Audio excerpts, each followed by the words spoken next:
One more time.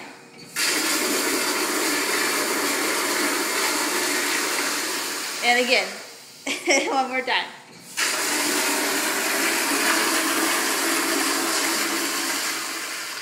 Tristan, why do you like potty so much? Because I want to be a plumber. Oh, because you want to be a plumber? Can you tell me how potties work?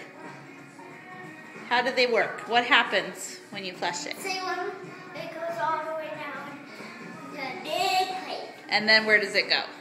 Goes into the other pipes. Other pipes? And where do the pipes go? Pipes go all the way into the sewer. Into the sewer. Wow. One more time. And you like that? Yeah. All right, let's see it.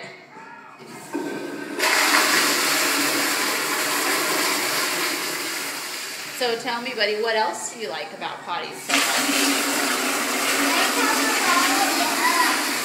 How it comes up?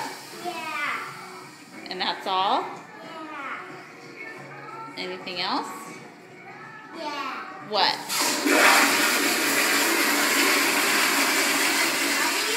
Tell me why you want to be a plumber. Because I want to flush it. You just want to flush them? You don't want to fix them? Yes, I do. But it takes a little while for me. I just flush it how I learn. Oh, so where are you going to go so you can learn how to be a plumber? The college. That's right. All right, one last time.